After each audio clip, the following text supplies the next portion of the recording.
Next to me up on stage is Baron Soka, who is the founder of TechFreedom, and we're going to have a quick 5 or 10 minute discussion just to kick things off and then move to the panels. Baron was previously director of the Center for Internet Freedom at the Progress and Freedom Foundation, and before that practiced communications law at a DC firm. This is TechFreedom's coming out party, which explains why the food is a little better than it otherwise might be, I suspect. Sorry, Baron. So the obvious. So let's spend a few minutes chatting before we move to the panels. The obvious question is, you were at PFF, which is now ended. Its 15-year or more reign is over.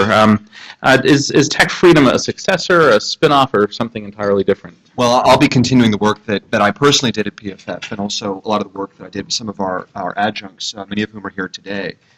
So I should start, of course, I think, by thanking everybody who made this book possible, all the authors who you'll get to meet today, people that you're really here to hear, and also some of our adjuncts. My dear friend Jim Dunstan here is in the audience, one of our adjuncts. Larry Downs is in the back, I believe. Another one of our adjuncts, Jeff Manny, is joining us as an adjunct in the back. And of course, my good friend Adam Marquez, who worked with me at PFF. You'll also hear from Adam Thier today, who will be moderating our second panel and will continue to work with us. But to answer your question, really, we're continuing to pick up a lot of the same issues, but it's a new day, so this is not exactly a continuation of PFF. PFF was, I think, the right idea. This is very much about progress and freedom, and when you read the introduction to the book that's in front of you, you'll see that those themes are themes that I tried to weave throughout the narrative of the book. But you know, we'll be starting with a new set of people and a fresh approach. So, what topics are included in this approach? Well, what topics will we be working on, say, this year? Well, we picked the topics in the book somewhat deliberately. So those are many of the same topics that you'll see us work on this year. But at the top of this list, obviously for this year, is privacy, intermediary deputization and liability, child safety. These are some of the core themes that we worked on at PFF and we'll continue to work on here. And of course also the pending fight about net neutrality and regulating the internet at its many layers. But in a nutshell, our goal is really fourfold. The first is generally to be a voice for pragmatic and rational optimism in a town that I think is largely dominated by pessimistic predictions about the future.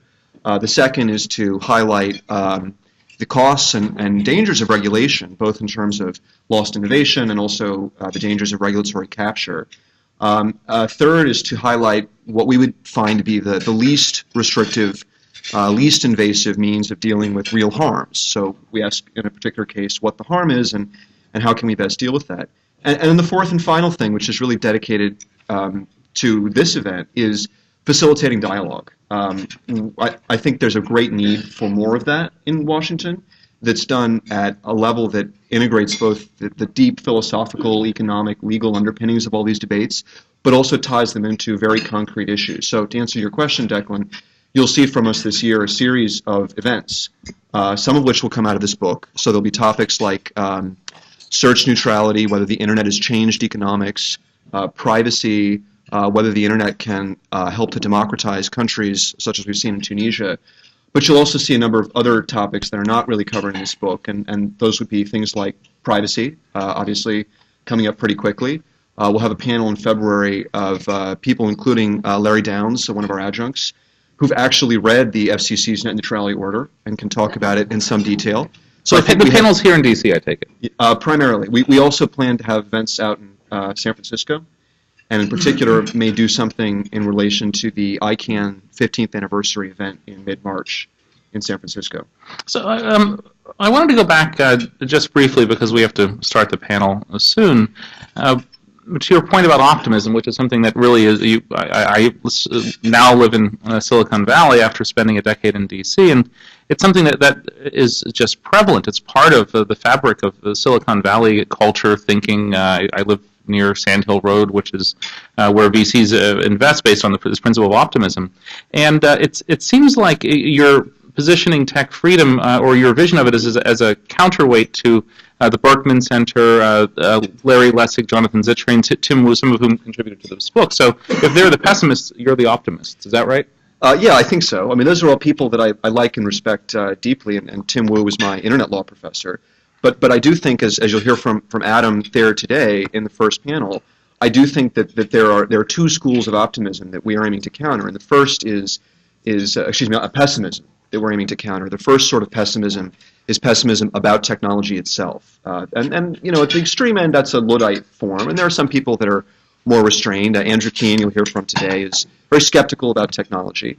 But then there are people who love technology, like Jonathan Zittrain and Tim Wu and Larry Lessig, but who are very skeptical about technology left to itself, technology unregulated.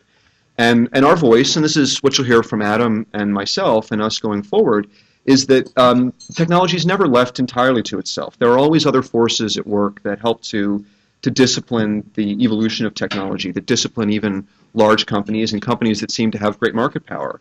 And in a nutshell, it really comes down to what we would call technological dynamism, which is the idea that today's technological leaders are not very likely going to be on top tomorrow, and that the best protector of consumer welfare, the best guarantor against what Larry Lessig warns of, which is this concept of perfect control, that the best protection against all those things is change. And as long as government stays out of regulating or over-regulating these markets, we think that change will be fast and vibrant, and competition will ensure that consumers are ultimately benefited, and as the name would suggest, more free to choose.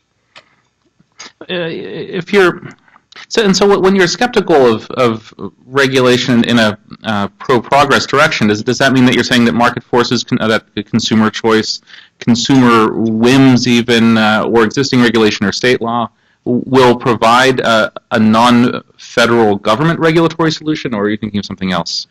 Well, I guess it's really two layers, Declan. One is that the goal is to highlight how market forces play out in the marketplace, and you won't hear about this very much today, but I would commend to you in the book, Eric Goldman has a wonderful chapter. It's actually 3 chapters. They're all wonderful, but one in particular about the layers at which reputation works.